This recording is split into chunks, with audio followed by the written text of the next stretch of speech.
UPSI 30 day challenge आज day 6 है, जिसमें हम करेंगे इन्वायरमेंट एंड इकोलॉजी के टॉप 50 एमसीक्यूज़ का क्विक रिवीजन। तो चलिए फटाफट से क्लास को करते हैं स्टार्ट, और आपको क्लास के एंड तक बने रहना है। बीच में से क्लास को बिल्कुल भी स्किप नहीं करना है, क्योंकि सबसे कम समय में मैं आपको 50 क्वेश्चंस का क्विक रिवीजन कराने वाली हूँ। तो चलिए फर्स्ट क्वेश्चन है आपका, और नेक्स्ट डे आपको किस 30 डे चैलेंज हम लेकर चल रहे हैं, किस सब्जेक्ट पर या किस टॉपिक पर आपको क्लास चाहिए, प्लीज़ कमेंट करें। फर्स्ट क्वेश्चन आपका, जैव विविधता का सर्वाधिक स्तर किस क्षेत्र में पाया जाता है। तो जैव विविधता से क्वेश्चन बनते ही बनते हैं आपके एग्जाम में, तो प्लीज़ इसको आप थोड़ा सा अच्छे से कवर करते हुए चले। तो आपका करेक्ट आंसर है ऑप्शन सी, उष्ण कटिबंधीय जो वर्षा वन है वहाँ पर जो है जैव विविधता का सर्वाधिक स्तर पाया जाता है। ठीक है, ध्यान रखना है, option C is the correct answer.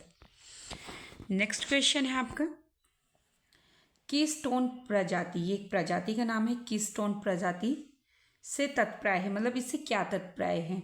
तो इससे क्या तत्प्राय होता है मैं आपको समझाती हूँ। आपका करेक्ट आंसर है ऑप्शन सी, ऐसी प्रजाति जिसका प्रभाव अनुपात से अधिक हो।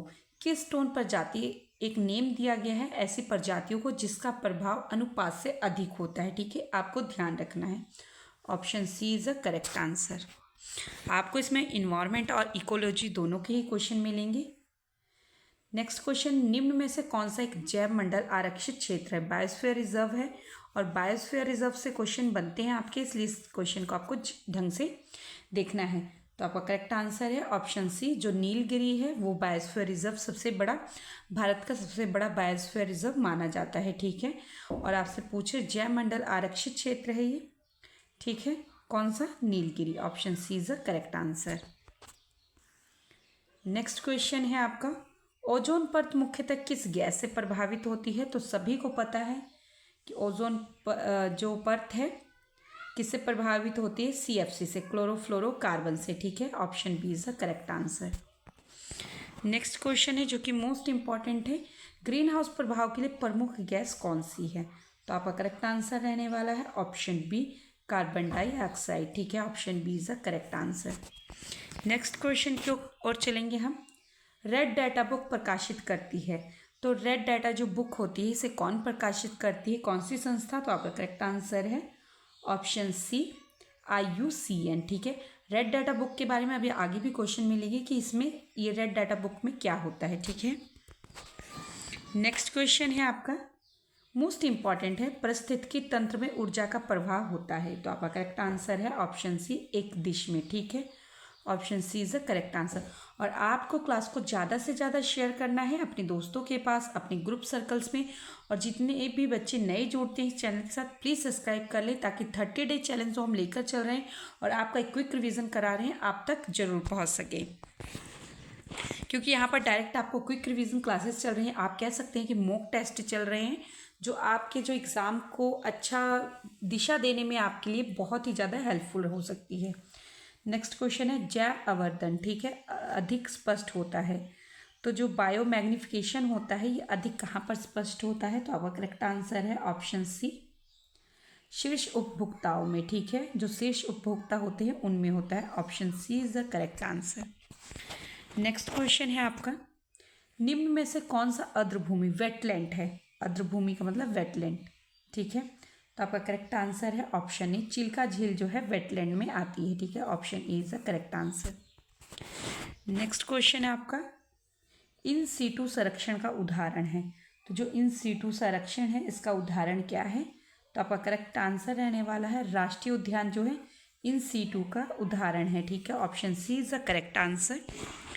नेक्स्ट क्वेश्चन है आपका जो कि मोस्ट इंपॉर्टेंट है, अम्ल वर्षा मुख्यतः किसके कारण होती है। तो आपका करेक्ट आंसर रहने वाला है ऑप्शन ए, SO2 और NOx, जो सल्फ्यूरिक अम्ल होता है उसके कारण हम नाइट्रोजन या नाइट्रोक्साइड कह सकते हैं आप। नेक्स्ट क्वेश्चन है मोस्ट इंपॉर्टेंट है, पारिस्थितिकी पिरामिड में ऊर्जा पिरामिड सदैव क्या होता है, मतलब कैसा होता है। तो आपका करेक्ट आंसर है सीधा होता है, बिल्कुल स्ट्रेट होता है पारिस्थितिकी तंत्र में पिरामिड। ठीक है, option B is the correct answer. Next question है जो कि मोस्ट इंपॉर्टेंट है, मृदा प्रदन रोकने के लिए उपयुक्त विधि है। तो आपका करेक्ट आंसर रहने वाला है ऑप्शन बी, समोच्च जुताई। ठीक है, option B is the correct answer. Next question है, ब्लू कार्बन को इस समय पहले भी एग्जाम्स में पूछा गया है, जो अभी आपके पहले एग्जाम्स हुए हैं आप PYQ देखिए, और आपके एग्जाम्स में अभी भी पूछा जा सकता है क्योंकि बहुत ही बड़ा मुद्दा है ब्लू कार्बन का। ब्लू कार्बन का संबंध किससे है? तो आपका करेक्ट आंसर रहने वाला है ऑप्शन बी, समुद्र जो समुद्री पारिस्थितिकी तंत्र होता है उससे इसका संबंध है ब्लू कार्बन का। ठीक है, option B is the correct answer. Next question है एज इफेक्ट संबंधित है, तो जो एज इफेक्ट है ये किससे संबंधित है? तो आपका करेक्ट आंसर है ऑप्शन सी, किससे संबंधित है? ऑप्शन सी आवास खंडन से। ठीक है, option C is the correct answer, आवास खंडन से। नेक्स्ट क्वेश्चन है आपका, निम्न में से कौन सा नवीकरणीय संसाधन है? तो नवीकरणीय संसाधन में कौन सा आता है? तो आपका करेक्ट आंसर है ऑप्शन सी, सौर ऊर्जा। ठीक है, option C is the correct answer. Next question है कार्बन क्रेडिट का उद्देश्य है, तो कार्बन क्रेडिट का उद्देश्य क्या है? आपका करेक्ट आंसर है ऑप्शन बी, कार्बन उत्सर्जन कम करना। Option B is the correct answer, carbon उत्सर्जन कम करना। नेक्स्ट क्वेश्चन है आपका, जैव विविधता के हॉट स्पॉट की अवधारणा क्या है? तो आपका करेक्ट आंसर रहने वाला ऑप्शन बी, नॉर्मन माइरस। ठीक है, नॉर्मन माइरस क्या है? जैव विविधता हॉटस्पॉट्स की अवधारणा है। ऑप्शन नॉर्मन माइरस ने जो है जैव विविधता हॉटस्पॉट की अवधारणा दी है। ठीक है, option B is the correct answer. Next question है आपका, भारत में प्रोजेक्ट टाइगर शुरू हुआ, मोस्ट इंपॉर्टेंट है, मोस्ट रिपीटेड क्वेश्चन है ये प्रोजेक्ट टाइगर से क्वेश्चन आपके बनते हैं, इसलिए इस टॉपिक को कवर करने के लिए अगर आपको स्पेशल प्रोजेक्ट टाइगर पर टॉपिक कवर करना है तो आप इसी चैनल पर जा सकते हैं, और वहाँ पर मैंने इसको 5 से 7 मिनट में ईजिली कवर कराया है, इसके हर एक पॉइंट व्यू को। ठीक है, तो आपको इसको कवर कर सकते हैं। तो आपका इसका करेक्ट आंसर है ऑप्शन बी, 1973 में जो है टाइगर प्रोजेक्ट शुरू हुआ। ठीक है, नेक्स्ट क्वेश्चन है, ट्रॉफिक स्तर का संबंध है, जो ट्रॉफिक स्तर होता है इसका संबंध है, तो आपका करेक्ट आंसर है ऑप्शन बी, ऊर्जा स्तर से। Option B is the correct answer. Next question है आपका, CNG को स्वच्छ ईंधन माना जाता है क्योंकि? CNG को क्यों स्वच्छ ईंधन माना जाता है? क्योंकि इसमें सल्फर कम होता है। ठीक है, आपको ध्यान रखना है, option B is the correct answer. Next question है आपका, यूट्रोफिकेशन का कारण क्या है? तो आपका करेक्ट आंसर रहने वाला है ऑप्शन बी, नाइट्रेट व फॉस्फेट की अधिकता के कारण यूट्रोफिकेशन होता है। ठीक है, नेक्स्ट क्वेश्चन है जो कि मोस्ट इम्पॉर्टेंट है, भारत का पहला राष्ट्रीय उद्यान कौन सा है? तो आपका करेक्ट आंसर है ऑप्शन सी, जिम कॉर्बेट जो है सबसे पहला राष्ट्रीय उद्यान है, और ये कहाँ पर है? उत्तराखंड में। ठीक है, ध्यान रखना है। और नेक्स्ट क्वेश्चन है आपका, ग्रीन पीस एक क्या है? ग्रीन पीस क्या है? ये मतलब कि किस चीज़ को ऐसा नाम दिया गया है? तो आपका करेक्ट आंसर है ऑप्शन बी, अंतर्राष्ट्रीय पर्यावरण NGO को जो ग्रीन पीस कहते हैं। ठीक है, option B is the correct answer. Next question आपका, पेरिस समझौता संबंधित है, जो पेरिस समझौता हुआ था जो कि बहुत ही मोस्ट इम्पॉर्टेंट क्वेश्चन है, तो आपका करेक्ट आंसर है ऑप्शन बी, जलवायु परिवर्तन से संबंधित है पेरिस समझौता। ठीक है, ध्यान रखना है। नेक्स्ट क्वेश्चन है आपका, खाद्य श्रृंखला में 10% नियम दिया गया है, तो किसने दिया है? तो आपका करेक्ट आंसर है ऑप्शन ए, लिंडमैन ने। ठीक है, option A is the correct answer. Next question है, रामसर सम्मेलन संबंधित है, मोस्ट इंपॉर्टेंट है, तो किससे संबंधित है? तो आपका करेक्ट आंसर है ऑप्शन बी, आर्द्रभूमि संरक्षण से। ठीक है, और अभी प्रेजेंट में कितने रामसर साइट्स हैं हमारे इंडिया में? तो आपको कमेंट बॉक्स में बताना है कितने टोटल कितने हैं अभी प्रेजेंट में। नेक्स्ट क्वेश्चन है आपका, जैव विविधता अधिनियम भारत में कब लागू हुआ? तो आपका करेक्ट आंसर रहने वाला है ऑप्शन सी, 2002 में। ठीक है, option C is the correct answer. Next question है, साइलेंट वैली किस राज्य में है? तो आपका करेक्ट आंसर रहने वाला है ऑप्शन सी, केरल में है। ठीक है, option C is the correct answer, Kerala. Next question है आपका, मरुस्थलीकरण का प्रमुख कारण, बहुत ही इंपॉर्टेंट क्वेश्चन है, तो आपका करेक्ट आंसर रहने वाला ऑप्शन बी, वनों की कटाई के कारण जो है मरुस्थलीकरण बढ़ता जा रहा है और हमारे जो इन्वायरमेंट में भी बहुत इसका साइड इफ़ेक्ट हो रहा है पेड़ों की कटाई से, ठीक है।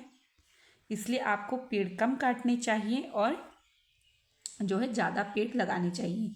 नेक्स्ट क्वेश्चन है आईपीसीसी का मुख्य कार्य क्या है? तो आपका करेक्ट आंसर है जलवायु परिवर्तन का आंकलन करना, ठीक है। Option B is the correct answer. Next question है आपका निम्न में से कौन सा जैव अपघटनीय है? तो कौन सा होता है? आपका करेक्ट आंसर है ऑप्शन सी, कागज जो होता है अपघटनीय होता है, ठीक है। Option C is the correct answer. Next question है आपका ओजोन छिद्र सर्वाधिक पाया जाता है, तो कहाँ पर पाया जाता है? आपका करेक्ट आंसर है ऑप्शन सी, अंटार्कटिका में, ठीक है। Option C is the correct answer. Next question है आपका प्राथमिक उत्पादक है, तो प्राथमिक जो उत्पादक होता है वो कौन सा होता है? तो आपका करेक्ट आंसर है ऑप्शन सी, हरित पौधे। हरित पौधे से ही जो हमारा ऐसे करके सर्कल आपने देखा होगा, पढ़ा होगा अपनी इन्वायरमेंट या साइंस, तो उसमें ऐसे करके सर्कल बना होता है, तो कहाँ ट्री से स्टार्ट होता है, ठीक है वो, इसलिए हरित पौधे से स्टार्ट होता है और फिर उसमें पूरा सर्कल बना होता है, कौन किससे खाता है, किसके बाद कौन, फिर ऐसे करके सर्कल हमारा बना होता है, ठीक है। तो आपको ऐसे ध्यान रखना है प्राथमिक उत्पादक कौन होता है? हरित पौधे। नेक्स्ट क्वेश्चन है आपका निम्न में कौन सा कार्बन सिंक है? तो कार्बन सिंक कौन सा है? तो आपका करेक्ट आंसर है ऑप्शन ए, महासागर जो है कार्बन सिंक माना जाता है। Option A is the correct answer. Next question है आपका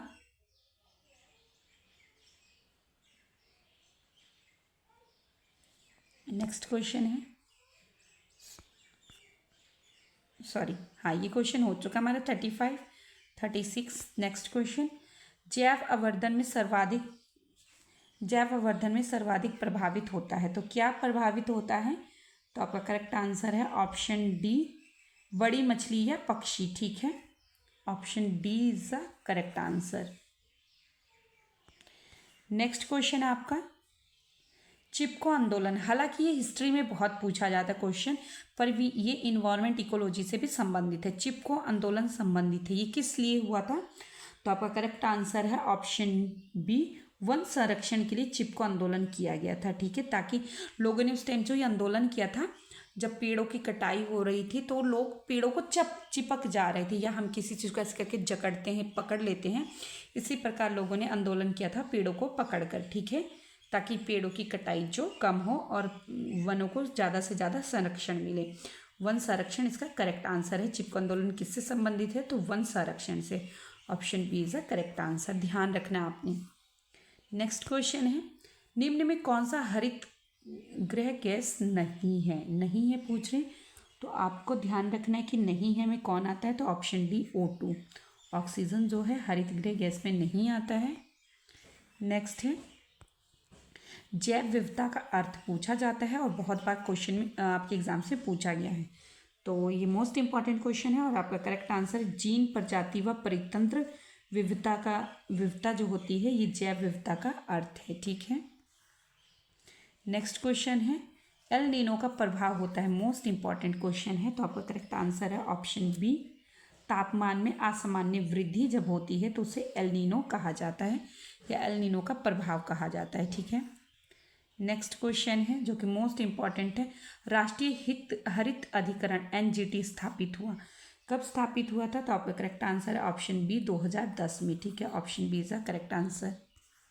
नेक्स्ट क्वेश्चन है आपका जैविक खेती में उपयोग नहीं किया जाता, क्या नहीं किया जाता है? तो ऑप्शन सी, रासायनिक उर्वरक, ठीक है। Option C is the correct answer. Next question है आपका निम्न में कौन सा द्वितीयक प्रदूषक है? तो आपका करेक्ट आंसर है ऑप्शन सी, O3, ठीक है। नेक्स्ट क्वेश्चन है आपका वन्यजीव संरक्षण अधिनियम भारत में लागू हुआ, तो कब लागू हुआ? आपका करेक्ट आंसर ऑप्शन बी, 1972 में, और प्रोजेक्ट टाइगर कब आया था? 1973 में आया था, ठीक है। और वन्य जीव संरक्षण अधिनियम उसी समय का है, 1972 में। अगर आपको प्रोजेक्ट टाइगर पूछा जाता है और 73 छोड़कर बाकी सभी ऑप्शन है और 1972 भी है और 1973 नहीं है, तो आपको 2 पर ही टिक करना है, ठीक है, ध्यान रखना है। नेक्स्ट क्वेश्चन है आपका कार्बन फुटप्रिंट दर्शाता है, तो क्या दर्शाता है कार्बन फुटप्रिंट? तो आपका करेक्ट आंसर है option B, option B carbon उत्सर्जन की मात्रा को दर्शाता है। Option B is a correct answer. Next question है इकोटोन है, तो इकोटोन क्या है? दो परितंत्रों की सकर्मण पट्टी, ठीक है। Option B is a correct answer. Next question है प्लास्टिक प्रदूषण का मुख्य प्रभाव, तो प्लास्टिक प्रदूषण का मुख्य प्रभाव क्या है? तो आपका करेक्ट आंसर है ऑप्शन बी जैव विविधता का ह्रास, ठीक है। Option B is the correct answer. Next question है गंगा डॉल्फिन क्या है, मतलब किस तरह की प्रजाति में आती है? तो आपका करेक्ट आंसर है गंगा डॉल्फिन संकटग्रस्त। Option B is the correct answer. भी संकटग्रस्त में है क्योंकि जो है हमारा जो पानी है बहुत ही ज़्यादा सभी जगह का दूषित हो चुका है, क्योंकि प्लास्टिक के यूज़ ज़्यादा बढ़ रहा है, पेड़ कट रहे हैं, वर्षा जो कम हो रही है, इस कारण से जो तालाब के या आप कह सकते हैं पानी जो बड़ी बड़ी नदियों का है, नदी तंत्र है, ये प्रदूषित होती जा रही हैं। इसलिए जो गंगा डॉल्फिन ही ये गंगा में पाई जाती है, क्योंकि गंगा का पानी सबसे ज़्यादा मतलब कि स्वच्छ माना जाता है, जो कि अभी स्वच्छ नहीं है। सरकार ने, आपने देखा होगा गवर्नमेंट ने हमारे चलाया भी था अभी बीच में एक, कि नर्मदा साफ़ करनी है, यमुना साफ़ करनी है, गंगा साफ़ करने का अभियान भी चलाया था, पर अभी तक जो कि कंप्लीट नहीं हुआ है। इसलिए गंगा जो डॉल्फिन है, डॉल्फिन बहुत ही ज़्यादा स्वच्छ पानी में रहती है और ये अभी संकटग्रस्त प्रजाति में आ चुकी है, उसमें इसको शामिल कर दिया गया है संकटग्रस्त प्रजाति में, ठीक है। Option B is the correct answer. Next question है आपका तत्व विकास की अवधारणा दी गई है, तो तत्व विकास की अवधारणा किस में दी गई? तो आपका करेक्ट आंसर है ब्रटलैंड रिपोर्ट में, ठीक है। Option A is the correct answer. Next और लास्ट क्वेश्चन है आज की क्लास का आपका मॉन्ट्रियल जो प्रोटोकॉल संबंधित है, किससे संबंधित है? तो आपका करेक्ट आंसर है ऑप्शन बी ओजोन परत संरक्षण से, ठीक है। Option B is the correct answer. ऐसे डेली ही इंपॉर्टेंट क्लास रिविजन्स के लिए आप मेरे चैनल को सब्सक्राइब कर सकते हैं और ज़्यादा से ज़्यादा शेयर भी करें ताकि और भी बच्चों तक पहुंच सके, और बेल आइकन को जरूर प्रेस कर लेना है ताकि डेली नोटिफिकेशन आप तक पहुंच सके। आप पढ़ते रहें, अच्छे से मोटिवेट रहें। Thanks for watching me.